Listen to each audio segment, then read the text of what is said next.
Picture this. You are sitting in a dimly lit, slightly overpriced restaurant somewhere in the city. Right. We have all been there. Yeah, exactly. You are wearing an outfit you spent way, way too much time picking out, trying to strike that completely impossible balance between, I tried and I woke up looking effortlessly chic. The holy grail of dating outfits. It really is. So you are nervously sipping a glass of ice water. You are constantly checking the time on your phone, and you are just waiting for a complete stranger to walk through the door. Mm-hmm. You've swiped right. You've exchanged some witty banter on an app, and you have built up an entire fantasy of who this person is based on, 5 carefully curated photos and a bio that says something incredibly generic. Right. Like they love dogs and hiking. Yes. Always dogs and hiking. But deep down, beneath the hopeful anticipation, there's that gnawing primal anxiety. Because the modern dating scene is essentially an exercise in sitting across from a wild card. It really is. Who is this person, really? Are they the love of your life?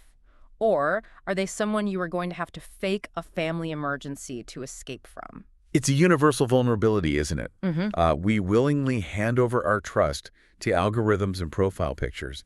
We suspend our disbelief because the human desire for connection is just profoundly strong. Yeah. We actively choose to ignore the glaring fact that anyone can be absolutely anyone on the internet. And it is that exact vulnerability, that fragile, blind trust we place in the strangers we date that makes the psychological thriller genre so incredibly effective. Absolutely. When we invite someone into our lives and eventually into our homes, we are opening a door that can be very, very hard to close. You are essentially rolling the dice with your physical and emotional safety every single time you sit down at that restaurant table. Which brings us perfectly to the focus of today's deep dive. We are sinking our teeth into The Boyfriend book by Freida McFadden. Such a fantastic read. Oh, it's a relentlessly paced, completely unput-downable psychological thriller. And she's a #1 New York Times bestselling author for a reason. But before we even get into the intricacies of the plot, I want to talk about the author herself, because her background adds this fascinating layer of authenticity to this book. Freida McFadden is not just a writer. She is actually a practicing physician who specializes in brain injury. Yes, and that is a crucial piece of context for you as we explore this novel. Because when you read her work, you can practically feel that clinical precision on the page. You really can. She possesses a deep professional understanding of human anatomy, certainly. But more importantly, she has a profound grasp of the human mind and its darkest corners. She understands how trauma physically and chemically alters behavior. She knows how psychopathy presents itself. It's not a screaming, cartoonish monster. Yeah. It's calm, it's calculated, it's often incredibly charming manipulation. Exactly. The charm is the weapon. Right. She dissects psychopathic behavior with the cold, steady hand of a surgeon. She understands the pathology of lying and the physiological responses to fear.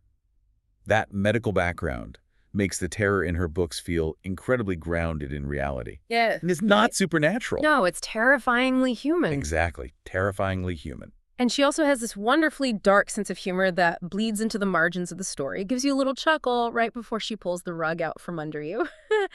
Just look at the dedication page of this book. Oh, the dedication is perfect. It reads, "For my husband, who has never once tried to murder me in all the years we've been together." I mean, that sets the tone perfectly. It's darkly comedic, but it also plants that seed of paranoia right from page 1, because the unspoken end of that sentence is, yet. Yet. It is a brilliant, disarming way to frame the overarching theme of the novel. How well can you ever truly know the people closest to you? The people you casually date, the people you eventually share a bed with, or even the people you consider your absolute best friends. Yeah, you only see them through the lens of who they want you to see. Precisely. That disparity between the public mask and the private reality is the question at the dark beating heart of this narrative. So, the mission of our deep dive today is to untangle the incredibly complex web McFadden has spun. We are going to dissect the dual timelines, deeply unpack the massive, mind-bending twists, and explore the psychological terrors hiding behind perfect smiles and seemingly innocent interactions. We have a lot of ground to cover. We really do. We are going to see how The Boyfriend book by Freida McFadden systematically dismantles the illusion of safety in modern relationships. So let's just jump right into the deep end. We start our journey in the present day, introduced to our protagonist, Sydney. Sydney is a beautifully flawed and instantly relatable character. She is a 34-year-old accountant living in New York City. She mostly works from home, which is a detail that sharply emphasizes her physical isolation. Yeah, she's not out in the world all day surrounded by coworkers. Exactly. And she isn't a glossy, fearless thriller heroine who is ready to take on the world. She struggles with everyday, mundane insecurities. She worries about her flabby arms. She constantly compares herself to her more conventionally attractive friends. And she is feeling the acute, heavy pressure of being single in her mid-30s in a city that, despite having millions of people, can feel incredibly suffocatingly lonely. And beyond those emotional vulnerabilities, Sydney has a very specific, very important medical quirk that plays a huge role in how she navigates the world. Sydney has a clotting factor deficiency. Let's talk about what that actually means, because this isn't just a minor inconvenience like, getting a paper cut. Right. From a medical standpoint, conditions like von Willebrand disease or mild hemophilia mean that the blood lacks the necessary proteins to coagulate properly. Okay. For a person living with this, it means they are prone to horrific, crime scene-level bleeds from minor traumas. A bumped nose doesn't just result in grabbing a tissue. It results in profuse, terrifying bleeding that is very difficult to stop. Which is terrifying to live with. It is, and it's a brilliant narrative device by the author because it serves as a physical manifestation of Sydney's internal vulnerability. Her own body's unpredictable. She has to carry a well-stocked first aid kit everywhere she goes because her body can suddenly betray her with blood at any given moment. She walks through the world knowing she is physically fragile. And that extreme vulnerability is on full display during what has to be the most agonizingly awful app date ever put to paper. I mean, we have all had bad dates, but this one takes the cake. It truly is a study in building secondhand embarrassment that slowly, almost imperceptibly, curdles into genuine physical dread. The author utilizes the relatable awkwardness of dating to sneak past our defenses before dropping the hammer. Sydney is set to meet a man named Kevin, whom she matched with on the Singe dating app. The Kevin in the photos is described as having a boyish smile, a twinkle in his eye, and adorably messy light brown hair falling over his forehead. Sydney literally thinks he looks like a young Matt Damon. So despite her general anxiety, she is cautiously optimistic. Naturally. She arrives at the restaurant early, sits at the bar, and waits. And then the bait and switch happens. A man approaches her, and it is most definitely not young Matt Damon. The discrepancy is jarring. The man standing before her is bone-thin, bordering on gaunt. He looks at least 10 years older than the photo, with a badly receding hairline and the remaining thinning hair pulled back into an unkempt ponytail. It's so bad that Sydney literally pulls out her phone right in front of him to compare the picture to his actual face. Yes, and this is where the psychology of societal conditioning kicks in for you as the reader. Even though she knows, absolutely knows, that this man has lied to her, the societal pressure to be polite, to not be seen as superficial or rude, forces her to stay. It's infuriating, but so true. She internalizes the discomfort and convinces herself to give him a chance simply because they had nice banter via text. Oh, the things we do to be polite. It is so frustrating to read, but so incredibly common. We prioritize the comfort of a stranger over our own instincts. She tells herself her friend Gretchen will call in 20 minutes with a fake emergency anyway. The classic universal escape plan. The oldest trick in the book. Exactly. So she sits down in a booth with this fake Kevin, and the behavior that follows isn't just bad. It is aggressively violating. He towers over her, and almost immediately upon sitting down, he starts pitching her a pyramid scheme. Yes, a $2,000 buy-in to sell luxury vacation packages. If we look at this through a psychological lens, it is predatory behavior right out of the gate. He is not looking for a romantic connection. He is utilizing a dating app as a hunting ground for a financial mark. Wow, I hadn't even thought about it like that, but you're totally right. People on dating apps are seeking connection, Yeah. which makes them inherently more open and trusting. He is exploiting that. Furthermore, he insults her accounting job, calling it super boring, which is a classic pickup artist tactic known as negging. Insulting a woman to lower her self-esteem so she seeks his approval, all while trying to hustle her for money. It is so manipulative. Yeah. And the date just keeps devolving into this surreal nightmare. He orders a Corona for himself and explicitly orders a Diet Coke for her, policing her caloric intake without her consent. He's red flag. Huge. He openly ogles the waitress, loudly commenting, "Hot damn, she has really nice arms," which, as we know, directly triggers Sydney's specific, deep-seated insecurity about her own arms. He's hitting every vulnerability. He complains about the food, drains multiple beers while she sips her forced Diet Coke, and then, I could not believe this part, his mother FaceTimes him in the middle of the date, Yeah. and he answers it. He literally makes Sydney say hello to his mother on a first date. It is utterly absurd, and on the surface it reads as dark comedy. We are laughing at the sheer audacity of how terrible this man is, but underneath that comedy there is a very deliberate boundary-pushing taking place. Yeah. This man is systematically violating social norms, disrespecting Sydney's autonomy, and asserting dominance in the interaction. He is testing the waters to see how much discomfort she will tolerate out of politeness. When Sydney finally retreats to the bathroom to text her friend Gretchen for the rescue call, a call Gretchen completely forgot to make because she was making out with her own boyfriend, Sydney realizes she is entirely on her own. She's trapped. She has to be the one to enforce her boundaries and end the date herself. And this transition is terrifying. They leave the restaurant, and Sydney politely declines his offer to walk her home. She uses the standard, gentle letdown. I don't think we're a match. And Kevin drops the nice guy, clumsy salesman facade instantly. Lask slips. He grabs her arm, and his grip is described as surprisingly, painfully strong for such a gaunt man. He absolutely refuses to let go. He calls her a bitch. He physically invades her space, demanding she give him a second chance, entirely rejecting her clear and unambiguous no. This is the precise moment the thriller elements bare their teeth. The statistics on violence against women stemming from rejected advances are terrifyingly real and pervasive. Men who feel entitled to women's time and bodies often experience rejection as a narcissistic injury, which can trigger immediate, explosive rage. It's so scary because it happens all the time. What makes this scene so deeply impactful for you, the reader, is the suddenness of the escalation. Sydney is alone on a dark street with a man who has already proven he is comfortable lying about his identity, comfortable trying to scam her, and is now proving he is comfortable physically assaulting her because his ego is bruised. The threat is palpable and immediate. The polite social contract has been completely shredded. She is desperately trying to break free from his grip, and she actually has to knee him in the groin to get away. In the struggle, she falls, hitting her forehead hard on a metal garbage can. Kevin is doubled over in pain, viciously swearing at her. And just as things are looking incredibly dire, a figure steps out of the shadows. A mystery man. The entrance of this mystery man plays very heavily on classic romance novel tropes. The strong, silent savior emerging from the darkness to rescue the damsel in distress. It is an archetype deeply ingrained in our cultural narrative. Oh, totally. He steps up, confronts Kevin, tells him to back off, and Kevin, humiliated and in pain, flees the scene. The mystery man then turns his full attention to Sydney, who is shaken and, thanks to her severe clotting deficiency, is now bleeding profusely from the cut on her forehead. Here's where it gets really interesting. It is a massive, horrific, nosebleed-style situation, but emanating from her head. Blood is getting everywhere. And what does this mystery man do?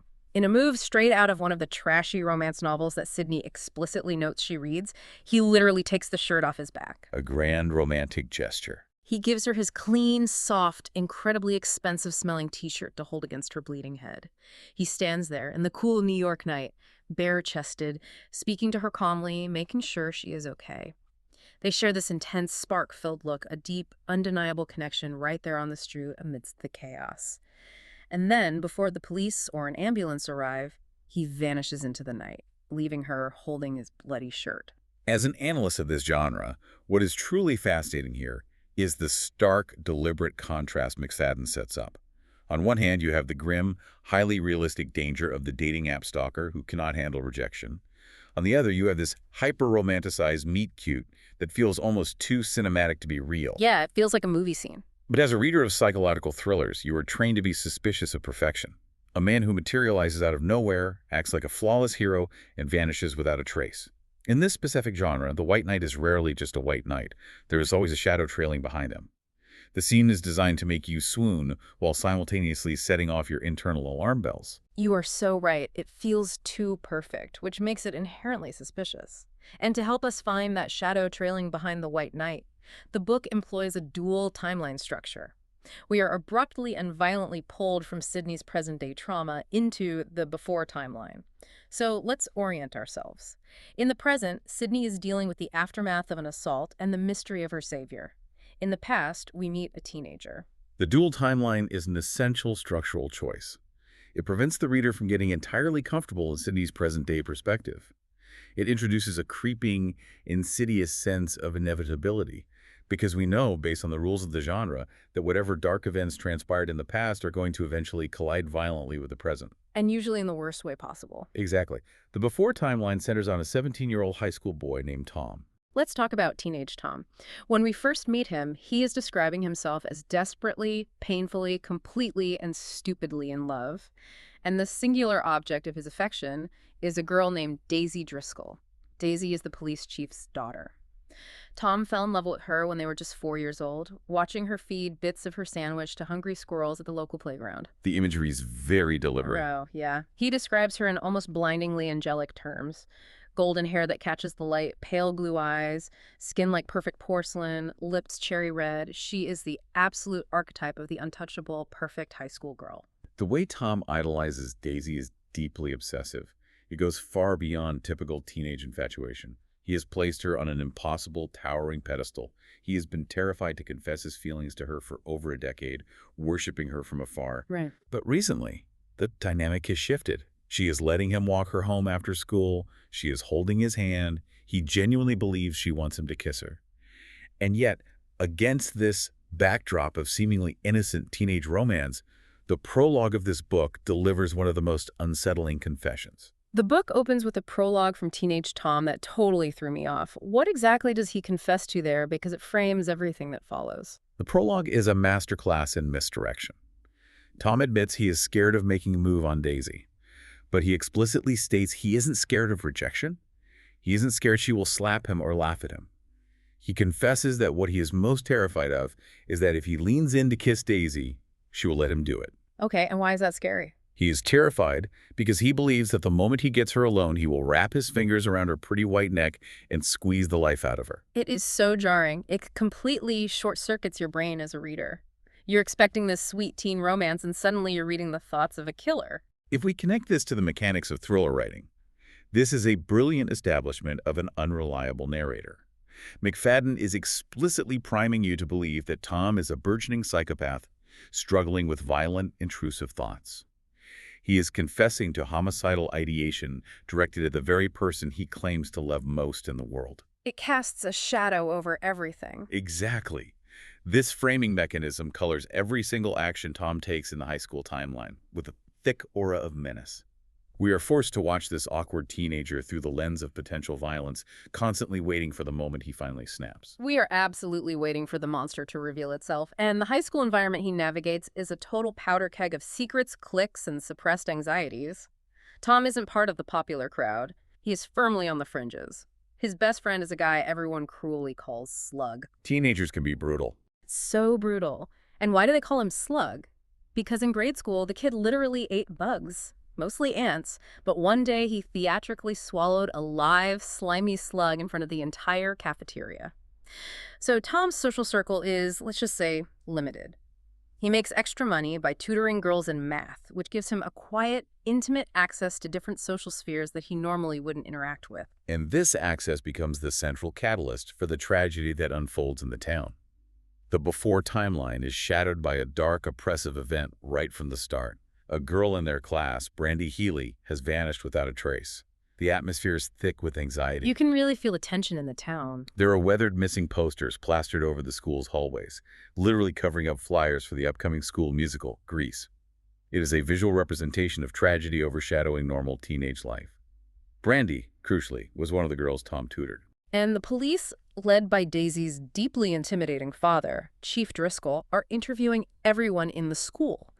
During their investigation, they discover that Brandy had a secret crush on a boy in her class, a mysterious boyfriend she was supposedly going to meet the very night she vanished.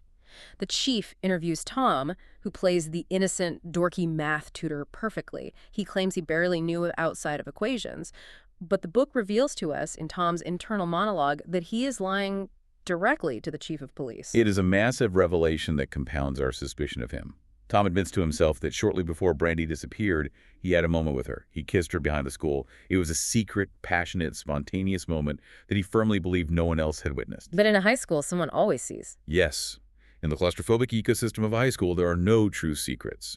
And this introduces the element of blackmail, which accelerates the plot significantly. Yes. Daisy's fiercely loyal best friend, Allison Danziger, catches Tom. And Allison actively hates Tom. She thinks he's a loser who is unworthy of Daisy. She pulls him into an empty classroom away from prying eyes and drops the absolute bomb. She saw him making out with Brandy Healy. She knows he is the mysterious secret boyfriend the police are desperately searching for. The stakes just skyrocketed. And she issues a devastating ultimatum. She tells Tom he has to break up with Daisy immediately or she will march straight into Chief Driscoll's office and tell him everything she knows. Allison places Tom in an impossible, crushing psychological vice. If she tells the police chief, not only does Tom become the prime suspect in a major disappearance investigation, which is terrifying enough, but he will absolutely, irrevocably lose Daisy. The girl he has worshipped his entire life, the psychological pressure on Tom is immense. It's a breaking point. We, the reader, holding on to the memory of his homicidal thoughts from the prologue, are left wondering what is a cornered, obsessive teenage boy capable of doing to protect his perfect romance and his freedom. We get our answer quickly, and it is horrifying. Shortly after this blackmail threat is delivered, Allison Danziger goes missing. And unlike Brandy, who simply vanished, Allison is found. Daisy calls Tom, sobbing hysterically. Her father, the police chief, has just informed the family. They pulled Allison's body out of the local river. The escalation is brutal. And the details are gruesome. She wasn't just murdered. She was mutilated. She was tortured. It wasn't an accident. It was a deeply personal, violent act. The violence is escalating rapidly, and the claustrophobia of the small-town setting intensifies into sheer terror. Two girls intimately connected to Tom are gone, one confirmed brutally murdered. The narrative strongly, almost overwhelmingly, implies that Tom, driven by a desperate need to silence the threat to his relationship with Daisy, has finally acted on those violent impulses we saw in the prologue. He seems to be the only link. He is the central, unavoidable node connecting these dead girls. He is the common denominator. The tension is suffocating. And just as we are sinking into the absolute darkness of Tom's past and convinced of his guilt, McFadden snaps us back to the present day. Just a quick reset for you listening. In the past, Tom is surrounded by missing and dead girls. In the present, Sydney is still recovering from her disastrous state and the physical assault, entirely unaware of the history of the man who saved her. She seeks comfort in her routine and her inner circle of friends from her 4:40 p.m. yoga class. Let's deeply examine this friend group because the relational dynamics here are vital to the unfolding mystery. Sydney's closest friends are Bonnie and Gretchen. They represent two very different archetypes of female companionship, which is a common motif in domestic thrillers. Right, they're very distinct. Gretchen is sweet, endlessly accommodating, and possesses big, innocent anime eyes and a cute button nose. She is the ultimate peacekeeper of the group, entirely devoted to her new boyfriend, Randy, who happens to be the superintendent of their apartment building. And then there is Bonnie. Bonnie is gorgeous, sharp, curvy, confident, and famously wears a bright, colorful scrunchie in her hair every single day. She is the kind of woman who effortlessly commands a room. And Bonnie has a massive secret. Secrets are dangerous in this world. Very. After yoga, over coffee, she excitedly confesses to Sydney and Gretchen that she has been seeing a guy on and off for over a year.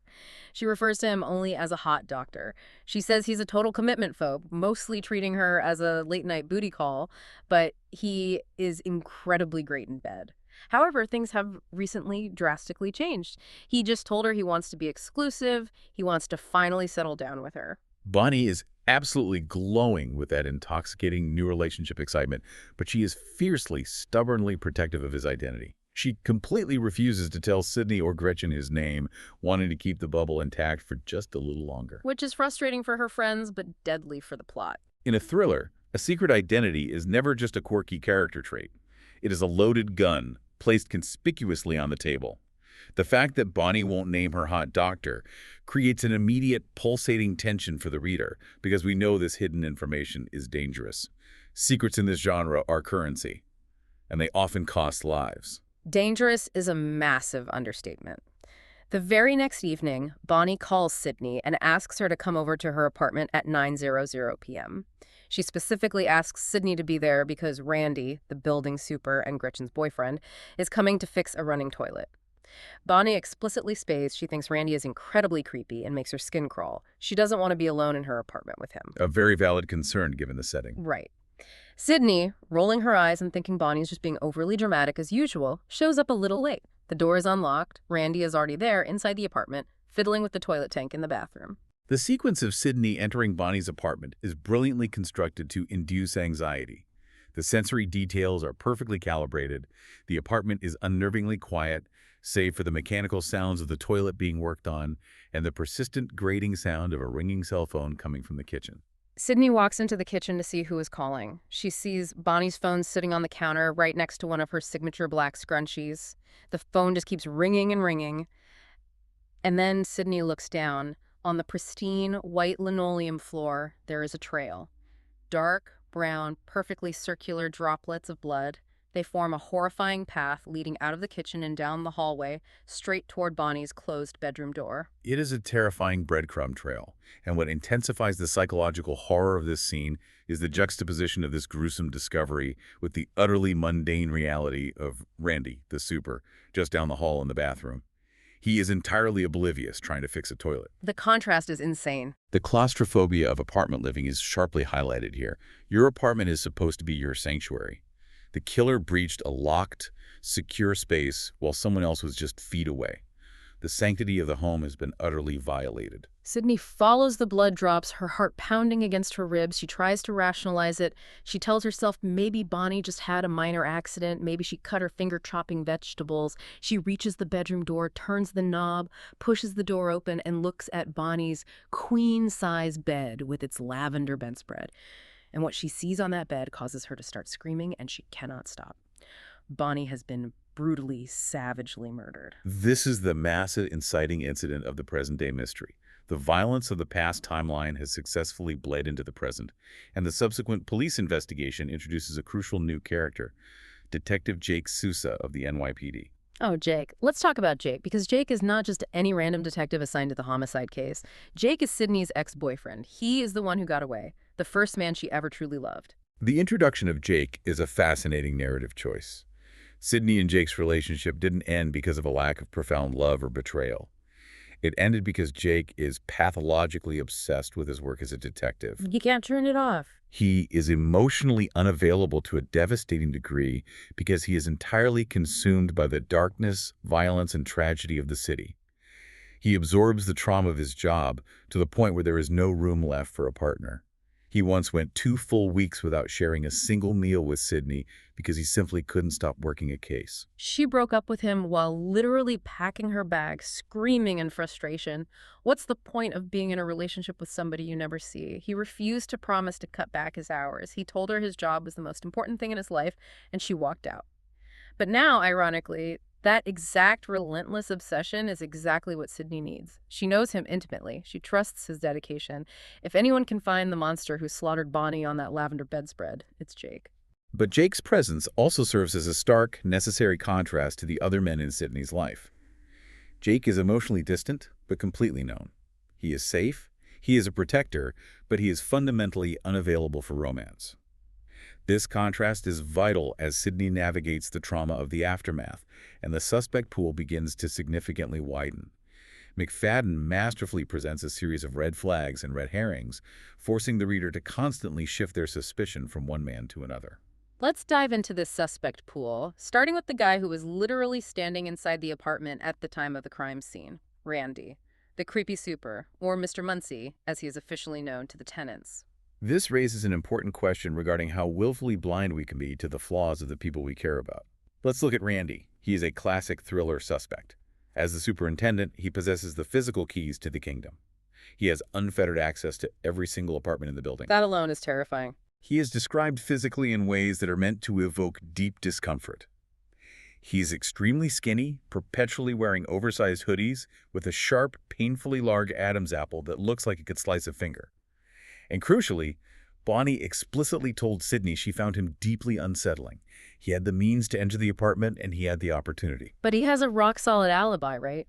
His devoted girlfriend, Sweet Gretchen, tells the police she was with him the entire night Bonnie was killed. They were watching movies together. But then, a few days later, Sydney catches Gretchen in a massive, careless lie. Gretchen casually mentions to Sydney that the night before her big museum exhibit opened, which just so happens to be the exact night of the murder. She was at the museum working half the night setting up. She wasn't cuddling on the couch with Randy at all. This revelation completely shatters the illusion of safety within their friend group. Sydney confronts Gretchen about the lie, and Gretchen entirely breaks down. She tearfully admits she lied directly to the police.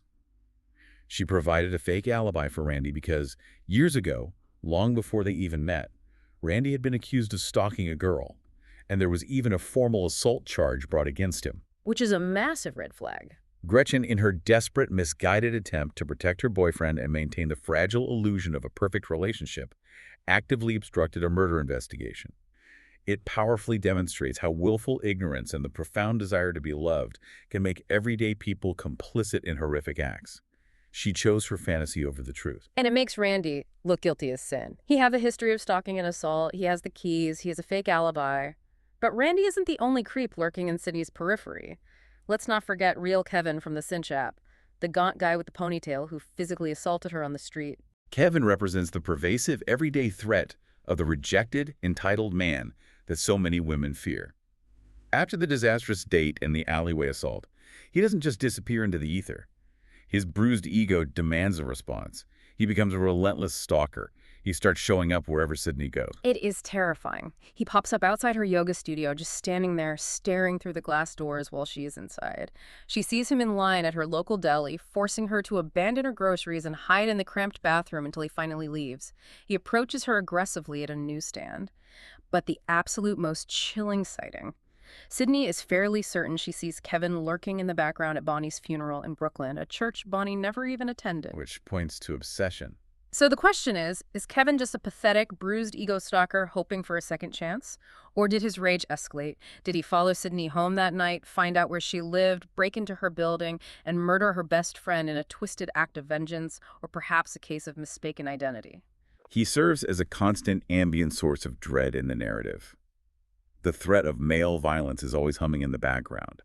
But while Sydney is constantly looking over her shoulder for Kevin and deeply suspecting the building super, she is simultaneously falling deeper and deeper into a new relationship.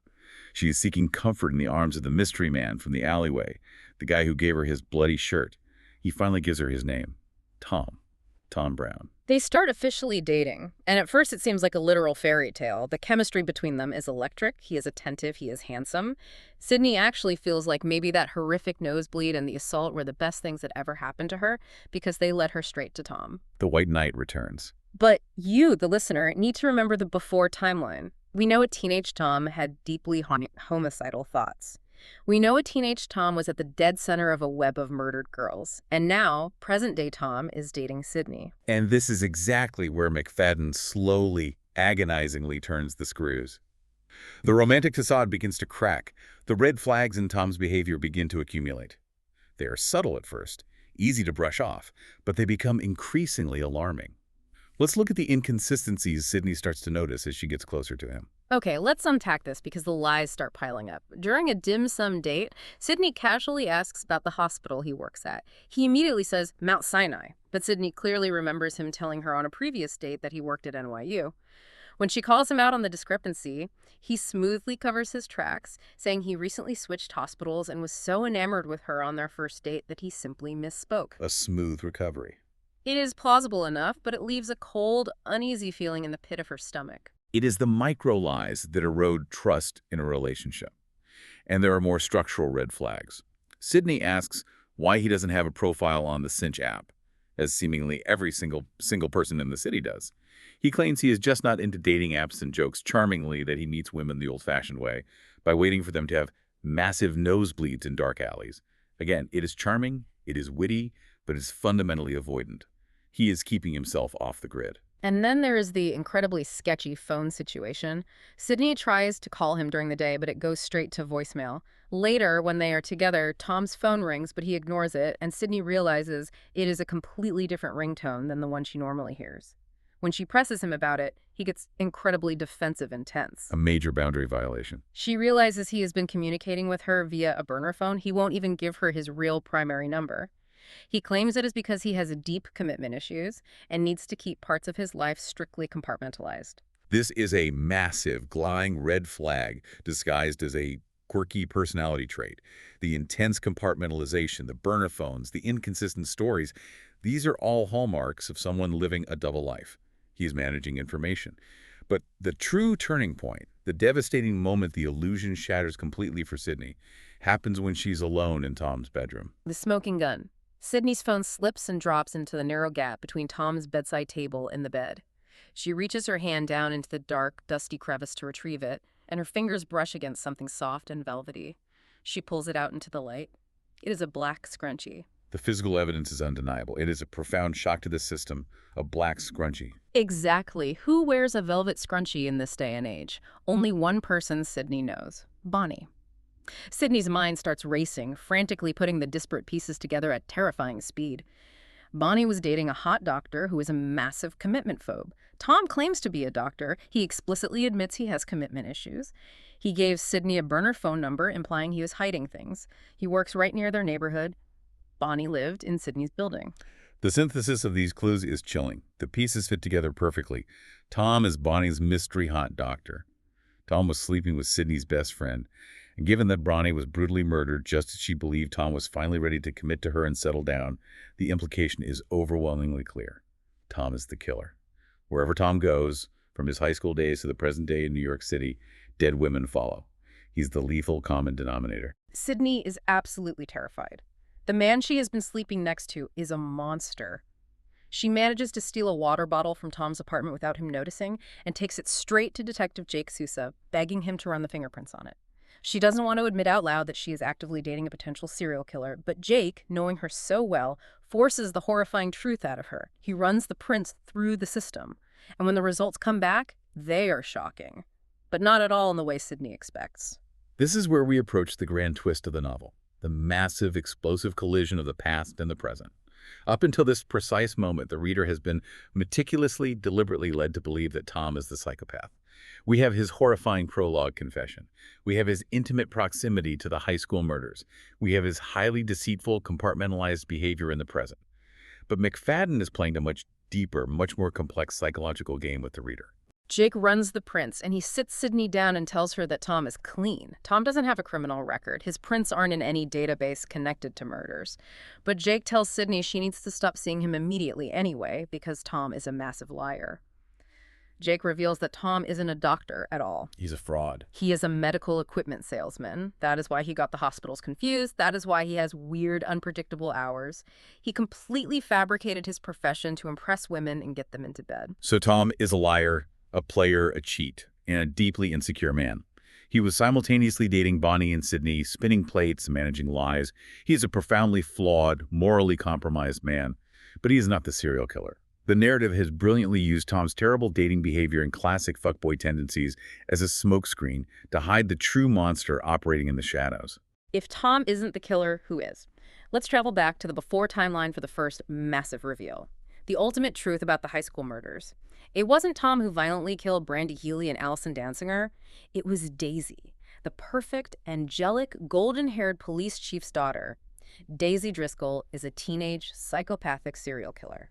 The brilliance of this twist lies in the complete recontextualization of everything we have read up to this point. Let's revisit Tom's prologue. When he confessed his fear of wrapping his hands around her neck, he wasn't confessing to an urge to kill Daisy out of malice or innate psychopathy. He was experiencing the sheer, overwhelming, instinctual terror of realizing he was falling deeply in love with a monster. His subconscious knew. Exactly. He subconsciously sensed her darkness, and his brain was processing it as a desperate need to eliminate a threat. Let's look at Daisy's clinical presentation. She exhibits classic traits of the dark triad. She is deeply narcissistic, Machiavellian in her manipulation, and utterly devoid of empathy. She murdered Brandy simply because she found out Brandy had a crush on Tom and kissed him. She brutally murdered her own best friend Allison because Allison was blackmailing Tom to break up with her. Daisy's murders were not crimes of passion. They were acts of twisted, possessive protectiveness. She viewed Tom as her property, and she systematically eliminated anyone who threatened her ownership of him.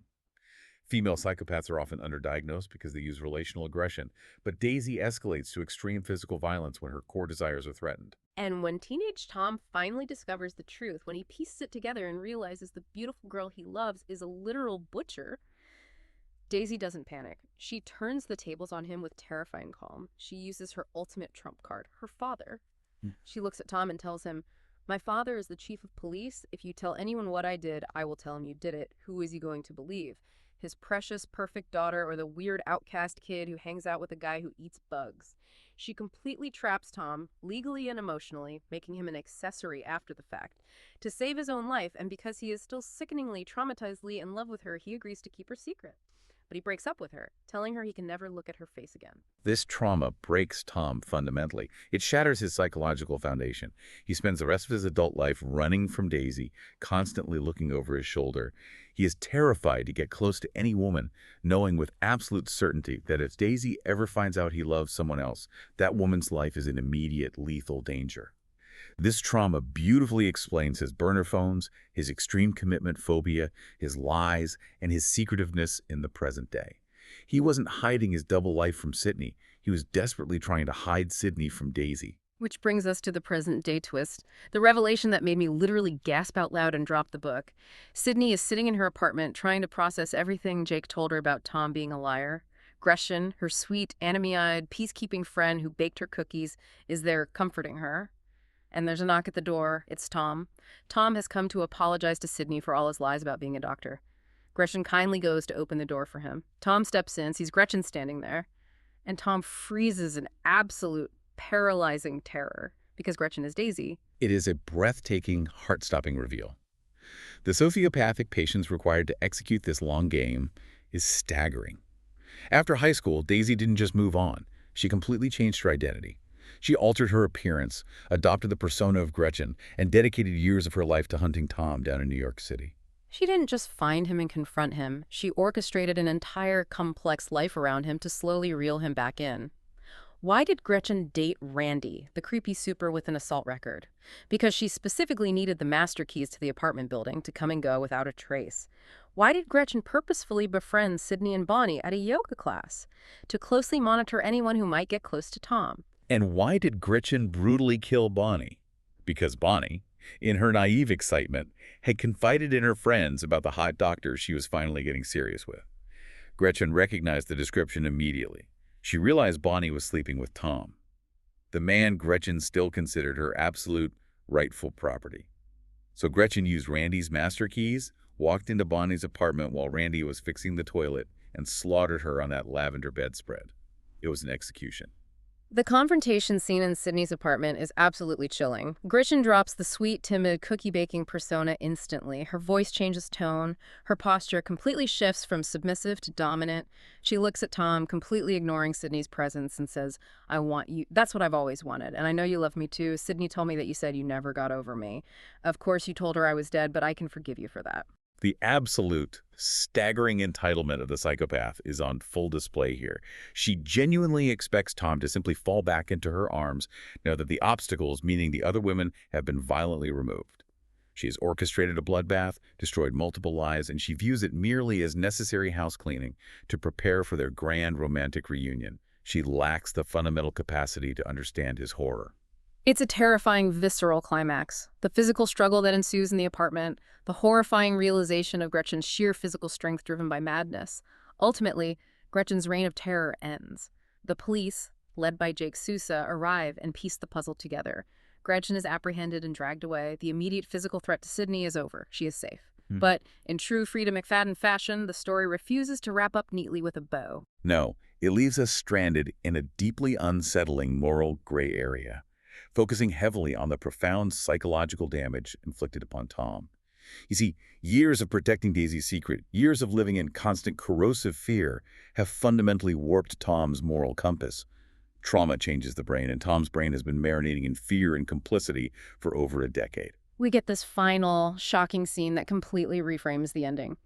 Sydney is trying to move on with her life. She is healing. She goes to get her mail, and she receives a plain envelope. There is no return address. She opens it, and inside is a lock of hair. Thin, light brown hair. And a handwritten note from Tom. The note simply reads, "Kevin won't be bothering you ever again. Tom." Tom has murdered the cinch stalker, Kevin. And to deeply understand why he did this, we have to look back at a specific memory Tom has of a conversation with teenage Daisy after he found out she killed Allison. Tom, horrified by her crimes, begs her to promise to stop killing people. He says, "Nobody else dies, Daisy, even if they deserve it." And Daisy replies, casually, "Well, that's indifferent, of course." Wait, but does trauma really excuse cold-blooded murder? Hasn't Tom just become the exact thing he spent his whole life running from? That is the brilliant crux of the ending. Without realizing it, Tom has deeply internalized Daisy's twisted, psychopathic logic. He has adopted the very mindset of the monster he spent his adult life fleeing. He now believes that if someone objectively deserves it, murder is an acceptable, practical solution. Kevin assaulted Sydney, stalked her, terrified her. He was a bad man. To Tom's broken, traumatized mind, Kevin deserved to die. Tom genuinely believes he has committed a righteous, heroic act to protect the woman he loves, just as Daisy genuinely believes she was protecting Tom when she killed those high school girls. He has become the monster he feared. And that leaves Sydney with an impossible, agonizing choice. She is standing there, holding this envelope. She is holding physical, undeniable proof that Tom, the man who saved her from the alley, the man she dated, the man who was himself a tragic victim of a serial killer, is now a murderer himself. She debates taking the evidence to Detective Jake. She debates seeking legal justice for Kevin, a man she absolutely despised and who hurt her. It is the ultimate test of her own morality. Forces the reader to ask, does the victim's lack of innocence justify the crime? Does Tom's horrific trauma excuse his extreme vigilantism? Is murder ever truly justified if it removes a bad person from the world? The book ends right there, in that moment of decision. Sydney sits on the bench. She looks at the lock of hair. She looks at the note. And then she slips the hair back into the envelope, seals it, and tosses it into the trash can. She actively throws away the evidence of a murder. And then she heads upstairs to get ready for dinner. Life goes on.